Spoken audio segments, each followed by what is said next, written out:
You won't beg someone for validation again once you understand this law of assumption principle. Let's go. Yeah. I'm inspired. I'm inspired.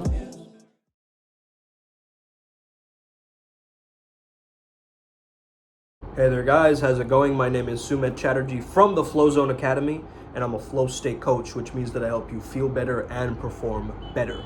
Today I'm talking all about the law of assumption. You don't ever have to beg someone for validation after you understand this principle. Has it ever happened to you that you get a song stuck in your head, right?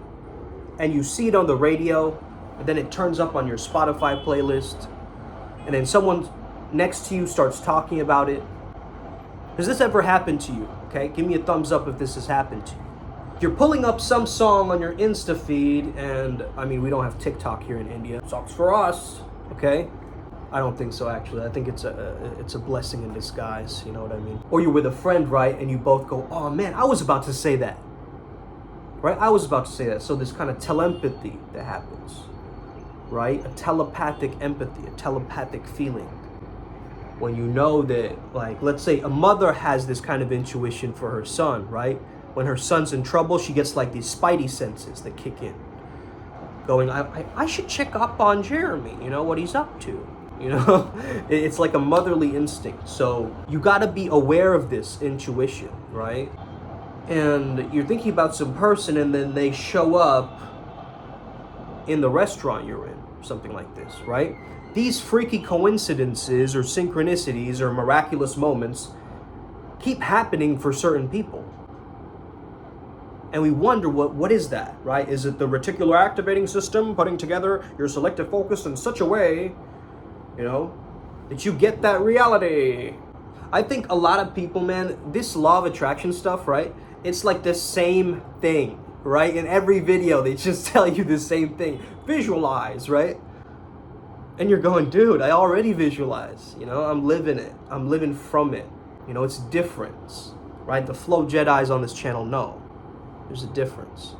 So you got to speak about yourself like your future is your past.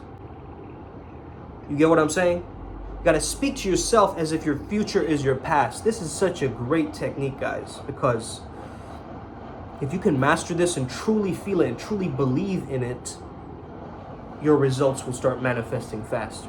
Do you remember that time that we led an epic adventure and we went to Bali and we completely rearranged and reoriented our mindsets, our lifestyle, and became the archetype that we were seeking the entire time? Do you remember that time? Right? And this hasn't happened yet. Obviously, Bali's coming in November, right? However, at the same time, I think it's a powerful dynamic that I've just created. And as I sit in this energy, as I feel into it, that's what's gonna come and emerge. By the way, if there are any coaches out in Bali right now who are watching this video, you know, maybe you wanna hit me up in November time, okay? Let's get started with this topic. What if I told you that the core of your reality is created through imagination? Okay, like so many Neville Goddard books that you probably read. Have you applied the principle where he says, like, you know, you imagine the end result or the wish fulfilled, and you imagine it with all of your five senses, right? You imagine that celebration party afterwards or whatever it is. So this is where the validation part comes in, right? How would you feel if you were already validated? Okay? How would you feel if you were already validated? That's that feeling that you gotta capture, latch onto, become a method actor with it. People whisper to you what you say to yourself. Okay, Neville Goddard. You don't attract what you want, you attract what you believe to be true. Ooh. And this man keeps dropping bars, right? If you test your imagination, it'll prove itself in performance. Okay, now these are some of the datums from this Goddard guy, Goddard, okay? An ardent God, a God, a genius on destiny, which is what we are. Which is what we are. That sleep-wake state, that trance, gatekeeper, whatever it is, if you want to call it Bhikshatana or Makara, just straight up gatekeeper, okay? You understand this energy, and I'm going to meet that gatekeeper. That is my mission. Or perhaps I am that gatekeeper. I am the most powerful statement for manifestation, right? Now here is the principle that will override all of this stuff, because it's basically your inner conversations. It's your self-talk. It's how you are talking to yourself that is constructing everything in your reality.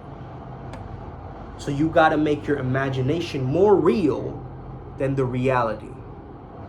That's the mission. In these inner conversations, you're almost understanding that you have a past way that you spoke, which is an old corrupt man, almost like an Ebenezer Scrooge type of character who's like trying to,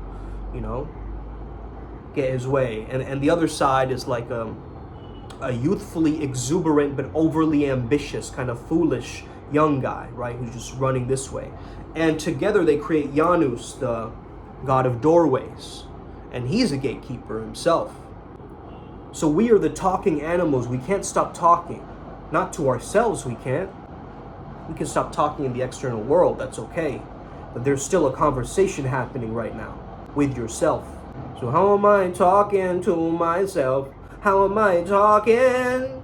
And when you dwell on the negative, you stay there, right? So you just gotta be like, so what? And then back to the positive statement in the mind, right? You can end your sentences on a butt, okay? On a booty. Just playing. So you can end it on a butt, right? Because that erases whatever was before that. I'm having a bad day, but it's my responsibility to change that. Okay? You add the but, and it erases the previous, and it adds to the new. And you add to the new reality. So just because your statement that you've said to yourself is a full stop, you can take that full stop out. You can add in a question mark. You can add an exclamation point. You can be the Photoshop editor of your internal script in your internal world. The word shall accomplish that which I please. Okay, Book of Isaiah. Everything that you desire, you realize it. Then you can't be stopped. And others might have a horrible premise of, they were taken advantage of or something happened to them, and they have their own storyline version of, right, their own wheelhouse of events, right? And that's where they're coming from. So when you speak about your dreams, other people don't have the same relationship with your dreams, you see? They have their own filter. So they become like a filtration device to your dreams. But you know your dreams, and you got to connect with it, man. If you keep saying to the outer world like they're dreams and not a reality, like that's another thing too. Right? A lot of people say, oh yeah, my dream. When is it gonna start becoming like an execution plan or a blueprint, bro? When is it gonna stop being this fluffy cloud thing, this castle in the clouds? When is it gonna be like that visceral, like just going for that? You know what I mean? Like going with the momentum and the energy that you have, and then having the universe co-create with you and support you so it becomes more effortless. This is the process. So those people who are trying to be negative, let them be exactly as they are. Let them work out their own internal chaos. You have some change in that. You could be even a catalyst to the chaos, right? However, at the same time, you got to maintain and remain in your own reality. Silence breeds truth. So when you meditate, you're silent with yourself. Whatever needs to come up, comes up. Acknowledge it, you observe it, it's on its way. You do the same thing with life. You don't get stuck on one comment, right? I know words hurt. That's the thing though, right? Words do hurt. You gotta understand that these words, they're weapons. My words are weapons. I use them to crush my opponents. Words are Weapons by Eminem, okay? Let me just read out some of these bars, okay? My words are weapons. I use them to crush my opponents. My words are weapons. I never show no emotion. My words are weapons. Use them to kill whatever stepping in me. My words are like weaponry on a record. My words are weapons. Use them to crush my opponents. The words are weapons. Never did show no emotion. My words are weapons. Use them to kill whoever stepping to me. My words are like weaponry on a record. Yo, the rage I release on a page is like a demon unleashed in a cage. So that's it, bro. Onk, onk. You know what I mean? Onk, onk instead of honk, honk. Forget catcalling. We're the Ankh crew, okay? That's it. What is Ankh? It's representative of life, you see? The yoni, the vagina, and the penis. And the all-seeing eye right in the center of it all. It sees it all. And that is super consciousness. At least my understanding of it. You don't have to tell me what to believe in. I have my own set of beliefs, and some of these are clear cognizant downloads from the source. So when a healer talks about the source, they talk about their personal relationship with that source. So not a lot of people know what the source is. Some people have different words for it. The vortex. Oh yeah. Super consciousness. This extra conscious state. Okay. Ultra sensory perception. You can have positive conversations, just don't justify and dwell on the bad. That's it, right? That's the rule. This one person said, oh man, I cropped out the name, my bad. So anyway, it says, in my experience, moving the energy to all seeing eye, if you would be super conscious mind. That's where I got the idea for the Ankh metaphor, right? To me, this feels as an empty space where the mind is just constantly watching in such a way that nothing can be missed. Okay? This, in my understanding, is the part of you that if you trust it, never misses a beat. This being the one you've always wanted to be. My 2 cents, good luck with your search. Okay? I don't know why I did that. That's actually offensive in some cultures, but anyway. The next one is by this person called sweet_storm5278. I got this person's name at least. Okay, let's go. So on Reddit, he said, the term was coined by C.G. Jung in the early 20th century to distinguish an experience of awareness that went beyond what psychology had begun to call the subconscious. It's also used by the popular American psychic Edgar Cayce, and its use has grown within the spiritual awakening community, especially since the 2010s. Etymologically, you might translate it as meaning as super or greater or higher, con, which is together, mutually or thoroughly, and sire, to know. Okay, S-C-I-R-E. Superconsciousness, hence, is a state in which awareness is oriented in an expansive way, that it's more conscious of self.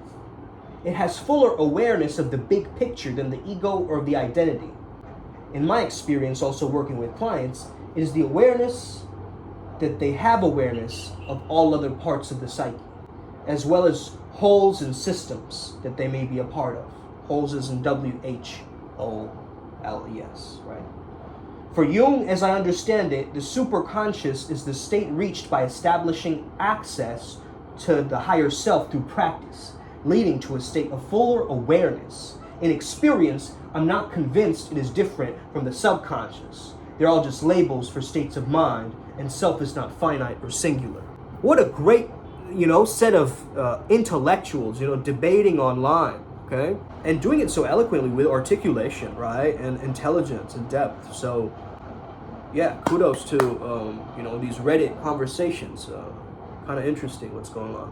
So in any case, man, your validation comes from inside of you. I always say in almost every video I've mentioned this idea of the internal chameleon, right? Which is you got to change the color within to change the color of an environment. So if you're in a cafe and you feel orange, the cafe is going to turn orange. It's just a byproduct of you living naturally towards your best state and your best feeling throughout your day, right? And you just establish connection with that, a rapport with that. Okay, you establish it. An establishment is something that gets established, right, through an authorization process. So maybe you're not giving yourself authority, right? Maybe you're not giving yourself sovereignty. That, hey, you're the king or the queen of your life. You can take control of the reins, right? You're here to do what you're here to do. And that's it. And you can't keep praying and hoping for an answer. You got to take action on the answer. That's it. I mean, at a certain point, it just gets ridiculous because at this point, I'm living my life like a freaking Marvel superhero. I don't even care anymore. I look like Tony Stark in this. I've just gotten past that point of trying to control the ship. I'm still in control of it, obviously. My character and dynamic keeps changing and evolving over time. And you're going to see it continue to evolve over time. Because that's what growth is, man. It's an expansion of your inner state. It's just an expansion outwards. Okay? So I hope you enjoyed this video. Give me a thumbs up, share it with a friend, hit that subscribe button if you're new. Stay tuned for goodies. Bali retreat coming up. Hit me up for that. Let's go.